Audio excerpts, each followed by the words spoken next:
Este domingo, 30 de agosto, el mundo conmemora el Día Internacional de las Víctimas de Desapariciones Forzadas. Esta fecha fue establecida por la ONU para llamar la atención de los gobiernos a este problema y detener las desapariciones de personas que se producen debido a detenciones irregulares, secuestros o arrestos.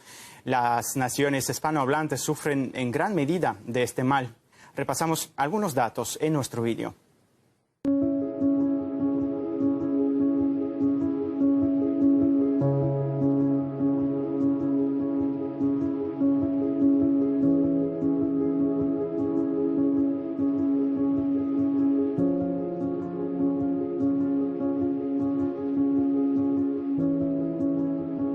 La verdad es que la mayor parte de las acciones que se hace para la búsqueda de las personas desaparecidas han venido de los colectivos de víctimas y de las asociaciones de los familiares de las víctimas que con pico y palo van a buscar a sus personas desaparecidas, muchas veces exponiendo su propia seguridad, ¿no? Y su propia seguridad personal.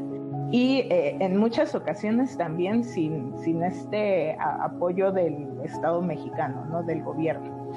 Pero sí es una realidad que el gobierno se le ha salido de las manos este tema de la desaparición, ha permitido que la desaparición siga sucediendo, ¿no?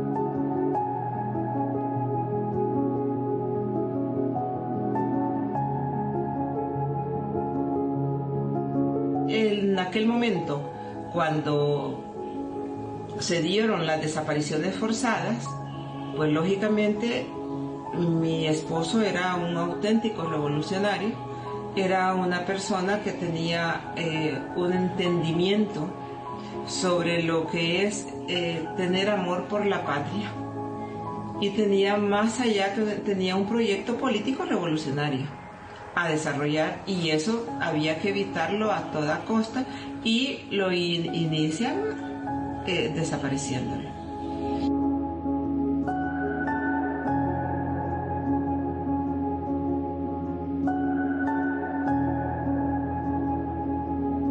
España detuvo a Pinochet en Londres en 1998. España ha juzgado casos de Chile, Argentina, Guatemala, Ruanda, el Tíbet, pero ha sido incapaz de juzgar los crímenes de su propia dictadura, y por eso también en el año 2010 nosotros nos fuimos a Argentina y allí nosotros pusimos la primera denuncia contra los crímenes del franquismo ante la justicia argentina, que desde entonces tiene abierta la única causa en el mundo que investiga esos crímenes.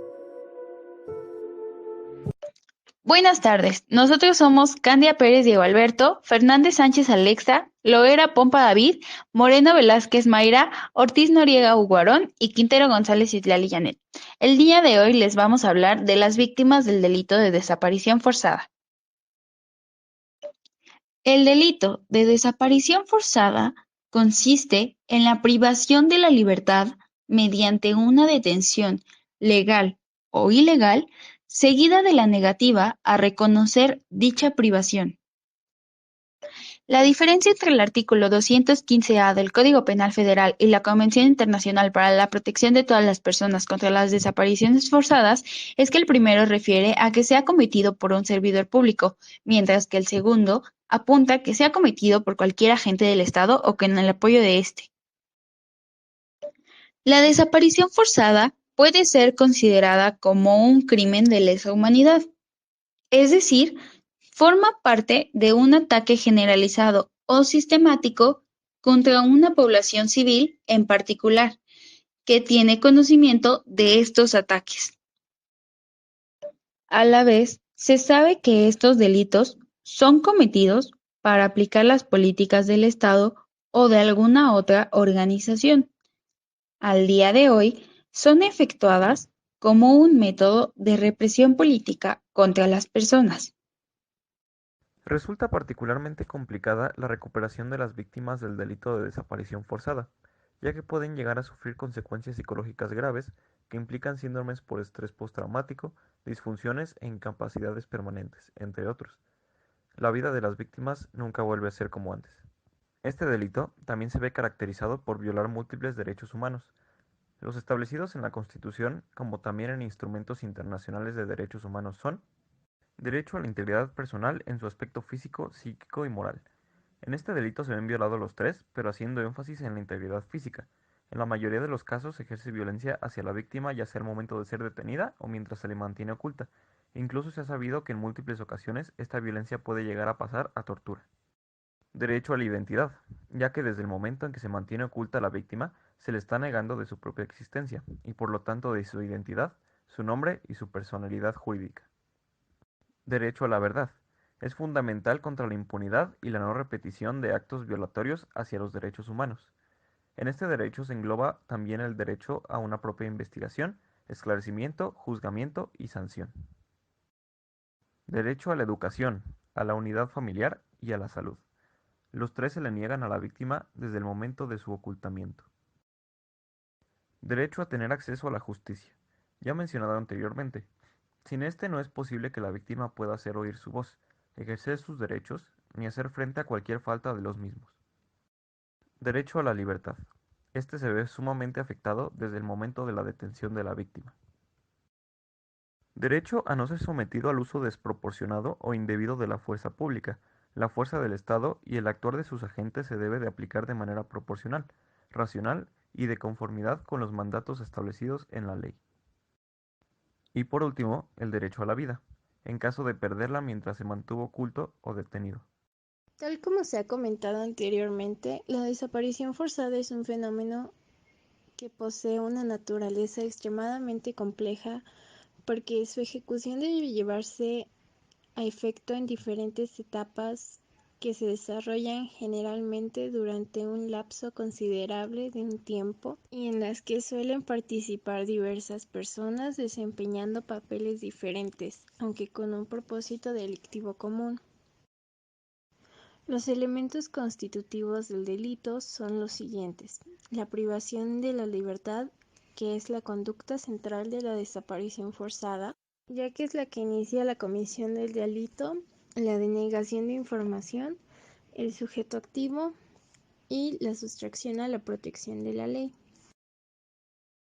La identificación de los elementos definitorios, además, facilita la determinación del contenido del derecho de toda persona a ser sometida a este crimen.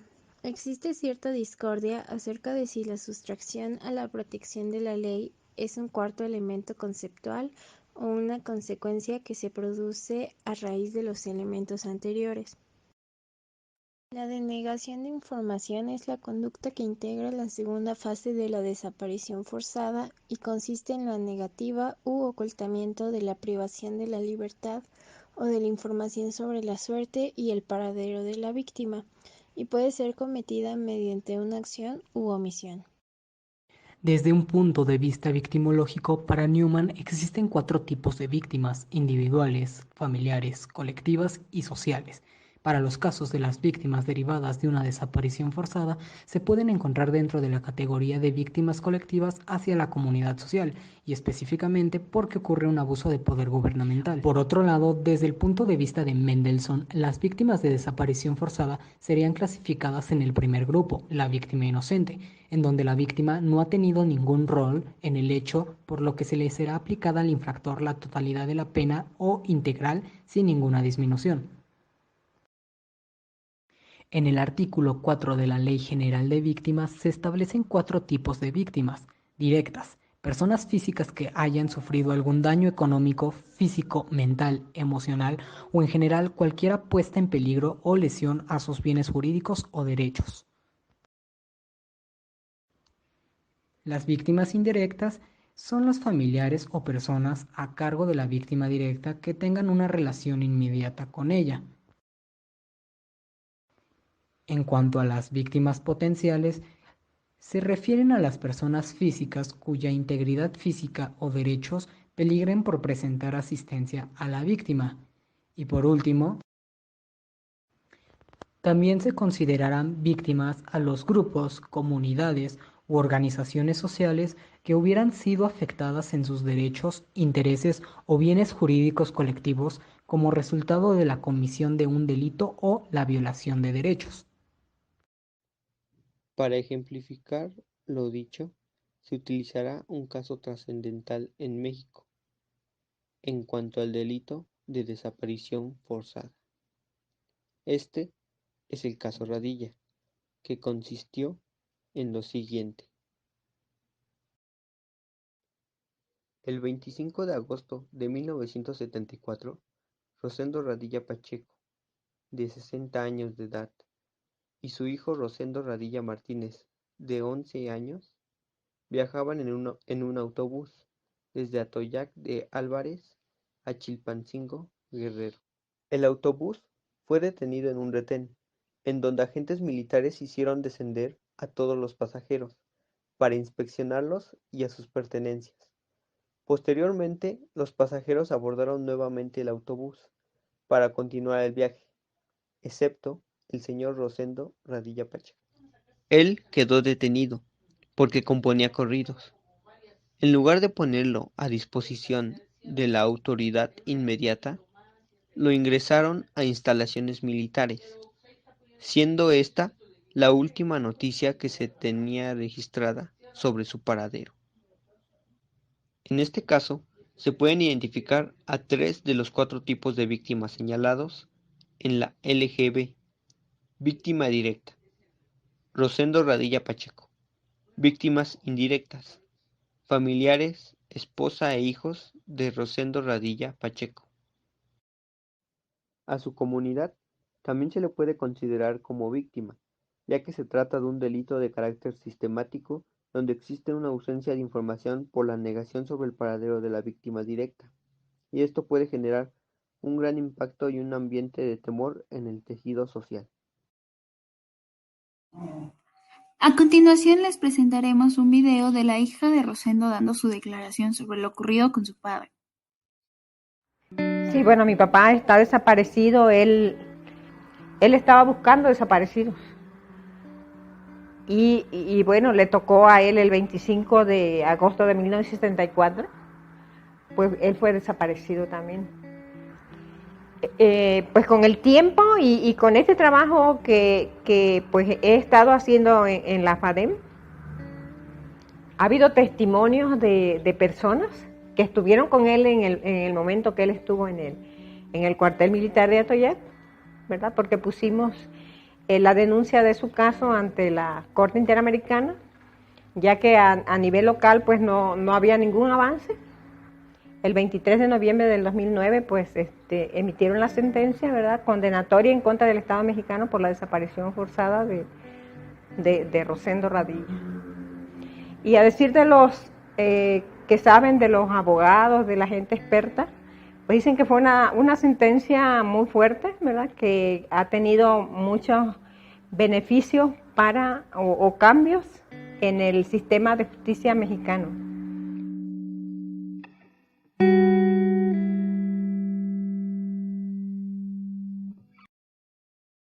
Ya con conocimiento de todo lo expuesto, podemos llegar a la conclusión de que la desaparición forzada de personas es una de las violaciones a los derechos humanos más atroces. Creemos que esto principalmente se debe a la brutalidad de sus conductas constitutivas y a la pluralidad de víctimas que genera el hecho. Como ya hemos visto, la persona desaparecida no es la única víctima de este crimen. Su comisión también puede vulnerar distintos derechos de los familiares y otras personas cercanas, y como la desaparición forzada viene cometida en el marco de crímenes de lesa humanidad, provoca que la sociedad en su conjunto sufra algunas de las consecuencias de este delito y se convierta también en víctima.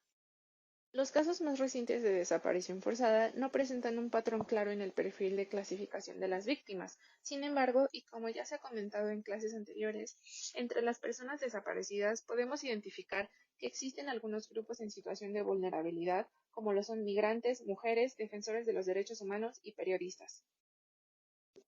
Por último, nos parece importante remarcar que el carácter de impunidad que rodea las agresiones en contra de estas víctimas es en parte lo que permite la continuidad de estos actos y, a su vez, la evitación de una investigación adecuada y de la sanción a los responsables de este delito. Estas son las fuentes que consultamos para realizar este trabajo.